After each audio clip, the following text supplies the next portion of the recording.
जीवन के दिन छोटे सही, हम भी बड़े दिलवा।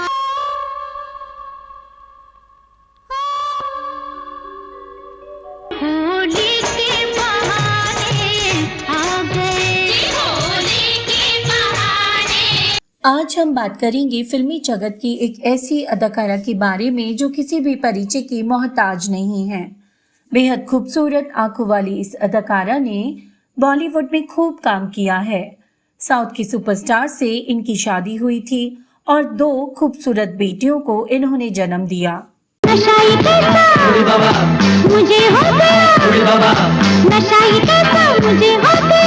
दो नेशनल अवार्ड जीतने वाली ये अदाकारा जब सिर्फ 5 साल की थी तभी से फिल्मों में बतौर बाल कलाकार काम करने लगी थी, और वो भी B.R. चोपड़ा कैंप में। तुम कौन हो? हम नहीं, हम आंटी की आंटा है। इन्होंने खूब काम किया और खूब कमाया और आज भी ये वेब सीरीज और फिल्मों में व्यस्त हैं। स्टारडम की बात करें तो बतौर चाइल्ड आर्टिस्ट ये उस समय भी निर्देशकों की पहली पसंद थी। बतौर मुख्य अभिनेत्री भी ये एक बेहद खूबसूरत और बोल्ड एक्ट्रेस के तौर पर जानी गईं और आज कैरेक्टर रोल्स में भी लोग इन्हें पसंद कर रहे हैं। लेकिन साल 2020 में महामारी के दौरान इन्होंने आर्थिक तंगी का सामना किया। खुद अपने ही इंटरव्यू में इन्होंने इस बात का खुलासा किया था कि किस तरह उस समय इनके पास पूरा महीना चलाने के लिए सिर्फ 2 से 3 हजार रुपए ही होते थे। सवाल यहाँ ये उठता है कि अपने बचपन से 5 साल की उम्र से ही काम करने वाली ये अदाकारा जिसने बतौर हीरोइन भी अपनी पारी खेली थी, उन्हें ऐसी स्थिति का सामना क्यों करना पड़ा? क्या उनकी फिल्मी दुनिया में काम कर रही बेटियों ने भी इन्हें उस समय सपोर्ट नहीं किया? एक सुपरस्टार की बीवी रह चुकी इस अभिनेत्री को क्यों ये तकलीफ झेलनी पड़ी? इस अदाकारा ने अपने जीवन में तकरीबन 100 से ज्यादा फिल्मों में काम किया और खूब पैसा भी कमाया। इनके पैसों से मुंबई में 5 प्रॉपर्टीज भी खरीदी गईं। बावजूद इसके क्यों इन्हें अपनी मेहनत की कमाई से हाथ धोना पड़ा? क्यों इन्हें इतने फ्लैट्स होने के बाद भी किराए के घर की तलाश करनी पड़ी? इनका फिल्मों में आना कैसे हुआ?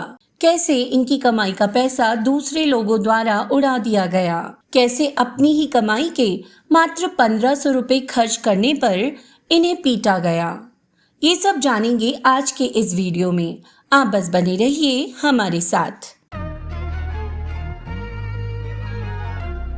नमस्कार दोस्तों, मैं हूँ ज्योति और आप देख रहे हैं बॉलीवुड क्लासिक एरा।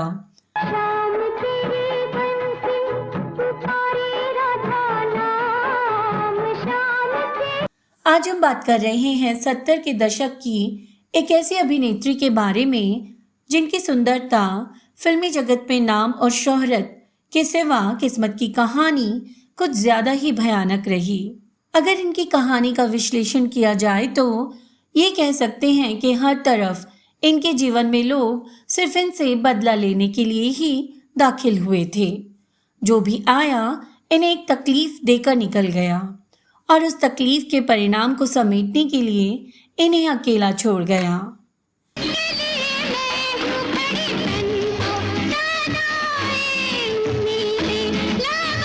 एक छोटी सी शुरुआत के साथ इनकी कहानी शुरू करते हैं। सारिका का जन्म 5 दिसंबर 1960 में एक मराठी राजपूत परिवार में दिल्ली में हुआ।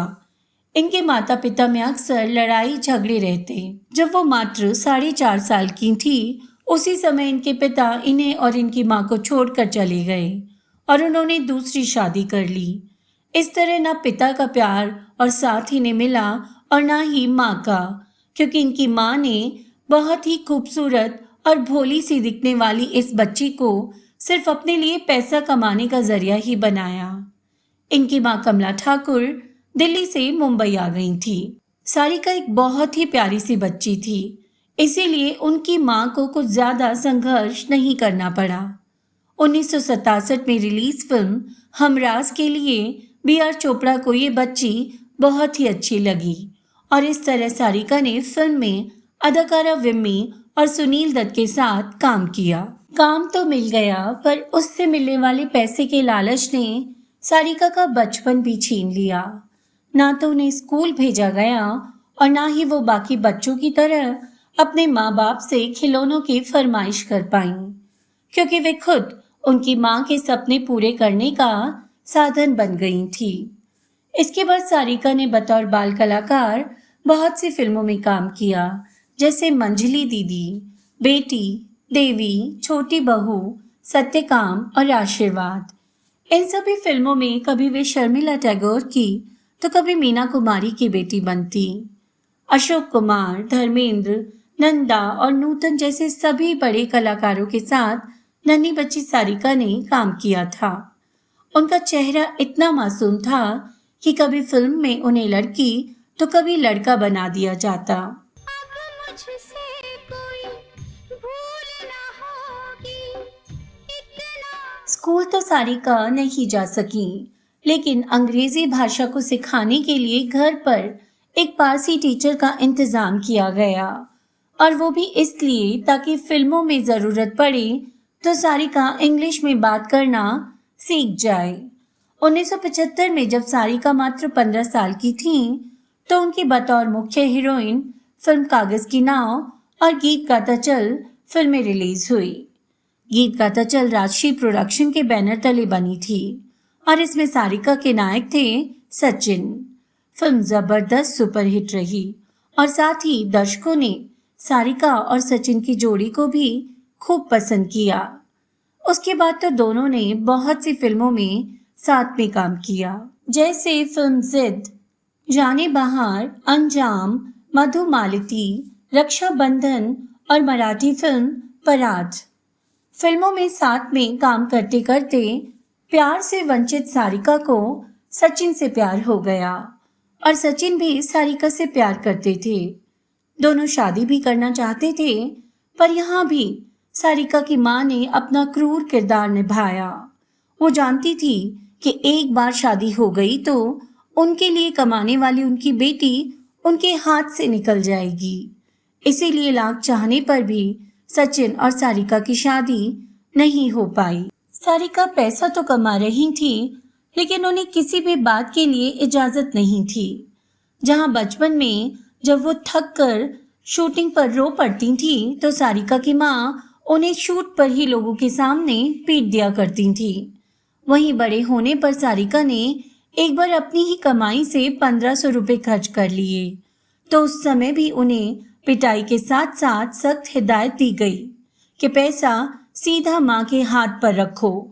दरअसल उस दिन किसी वजह से माँ सारिका के सेट पर नहीं जा सकी थी और प्रोड्यूसर ने पेमेंट का लिफाफा सारिका के हाथ में दे दिया। वो पहली बार था जब सारिका को पैसे मिले थे। सारिका कमाती रही और माँ ने उनकी कमाई से मुंबई में 5 प्रॉपर्टीज खरीद ली, पर अफसोस की बात थी कि कोई भी प्रॉपर्टी सारिका के नाम नहीं थी। सबके सब माँ ने अपने ही नाम रखी। यहाँ तक कि सारिका को इस बात के बारे में कोई जानकारी भी नहीं थी। छोटी सारिका तो माँ के आंचल को अपना मानकर स्टूडियो में जाकर काम करती रही, पर धीरे धीरे बड़े होने के साथ कहीं ना कहीं सारिका को अपनी माँ की फितरत और लालच समझ आने लगा था। सारिका को अच्छा काम मिल रहा था। एक बार एक निर्देशक वासु भट्टाचार्य ने उनकी माँ से कहा कि वो सारिका को अपनी फिल्म में लेना चाहते हैं और वे डायरेक्ट एक्ट्रेस से बात करना चाहते हैं। तब उनकी माँ ने जवाब दिया कि आपको जो बात करनी है मुझसे कीजिए, सारिका से बात करने की कोई ज़रूरत नहीं है। उनकी माँ का इस तरह का रवैया अक्सर फिल्मी दुनिया से जुड़े लोगों को झेलना पड़ता। बड़े होने पर भी पैसे खर्च करने पर पिटाई और हर बात में बेहद सख्त रवैया रखने वाली माँ के साथ सारिका की घुटन कुछ इस कदर बढ़ चुकी थी कि एक दिन वे खाली हाथ उस घर से बाहर निकल आईं। कुछ दिनों तक तो उनके दोस्तों ने उनकी मदद की। उनके साथ रहते हुए वो अपने शूट्स पर जाती थीं और फिर सारिका अपने लिए किराए का मकान ढूंढने लगीं। सारिका के पैसों से उनकी माँ ने 5 फ्लैट्स खरीदे थे, फिर भी उन्हें रहने के लिए किराए की छत ढूंढनी पड़ी। अब सारिका ने एक नए सिरे से काम करना शुरू किया। पहली बार काम करते हुए उन्होंने अपने खुद के लिए अंधेरी 7 बंगलों में अपना एक फ्लैट खरीदा। और यही वो वक्त था जब सारिका की मुलाकात हुई कमल हसन से और दोनों साथ में उसी फ्लैट में लिव इन रिलेशनशिप में रहने लगे।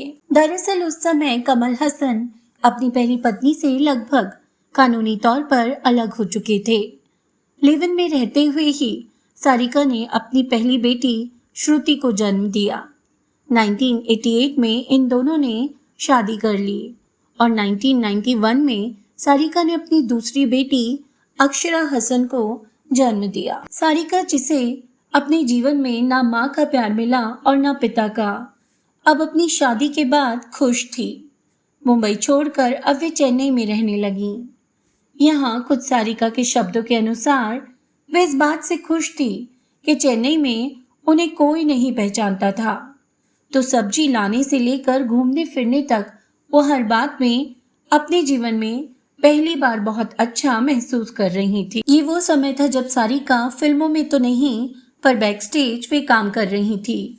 अपने ही पति की फिल्म चाची 420 और हे राम के लिए उन्होंने कॉस्ट्यूम डिजाइनर के तौर पर काम किया और फिल्म हे राम के लिए तो उन्हें बेस्ट कॉस्ट्यूम डिजाइनर के लिए नेशनल अवार्ड भी मिला। अब उनकी लाइफ एक अच्छे मोड़ पर दिखाई दे रही थी। सुपरस्टार पति, 2 प्यारी सी बेटियां और साथ में उनका काम, सब कुछ अच्छा जा रहा था। लेकिन शादी के करीब 13 साल बाद कमल हसन का फिर से अफेयर शुरू हो गया, अपनी ही फिल्मों की को एक्टर गौतमी के साथ। यहाँ तक कि वे गौतमी के साथ लिव इन में रहने लगे। सारिका जिस प्यार को पाकर खुश थी, अब वो भी खोखला निकला।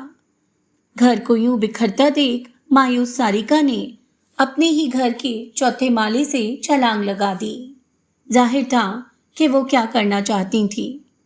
वो इस कदर घायल हुई थी कि चेन्नई के हॉस्पिटल से उन्हें मुंबई के लीलावती हॉस्पिटल लाया गया, जहां उनकी काफ़ी सर्जरीज हुई और 3 महीने तक वे हॉस्पिटल में रही। सारिका इस समय किस कदर टूटी होंगी, इस बात का अंदाज़ा इस हादसे से लगाया जा सकता है। लेकिन ठीक होने के बाद वे चुपचाप कमल हसन की जिंदगी से बाहर निकल गईं। 2002 में उन्होंने डिवोर्स के लिए अप्लाई कर दिया और 2004 में उन्हें डिवोर्स मिल गया। उस समय श्रुति हसन 18 साल की थी और अक्षरा 13 साल की। कोर्ट के प्रोसीडिंग के दौरान जब दोनों लड़कियों से पूछा गया कि वे माँ के साथ रहना चाहती हैं या पिता के साथ, तो ऐशो आराम में पली बड़ी दोनों लड़कियों ने अपने पिता के साथ रहना पसंद किया। एक बार फिर से सारिका खाली हाथ बिना किसी रिश्ते के मुंबई में अकेले रह गईं। अकेली हूँ, बिल्कुल अकेली हूँ दुनिया में। कोई भी तो नहीं जिसे अपना कह सकूं। अपना गुजारा करने के लिए अब फिर से उन्होंने काम तलाश करना शुरू कर दिया। उन्हें काम मिला और 2005 में उनकी एक फिल्म रिलीज हुई। फिल्म का नाम था परजानिया, जिसका मतलब था hello and heaven on earth. Film को अंग्रेजी भाषा में बनाया गया था। Hi, Bete. You're just in time. Bete, please go to Sheila auntie and tell her Mama wants lemon and get it, please. इस फिल्म में उनके काम को बेहद पसंद किया गया और फिर से एक बार उन्हें फिल्म के लिए नेशनल अवार्ड मिला। इसके बाद सारिका ने भेजा फ्राई, बाबुल, जब तक है जान और अभी हाल ही में रिलीज राजश्री प्रोडक्शन की फिल्म ऊंचाइयां में भी एक अहम किरदार निभाया। 2020 में महामारी के लंबे समय में जब उनके पास पैसे धीरे धीरे खत्म हो गए, तो एक समय ये आ गया था कि उनके पास राशन तक के लिए पैसा नहीं बचता था।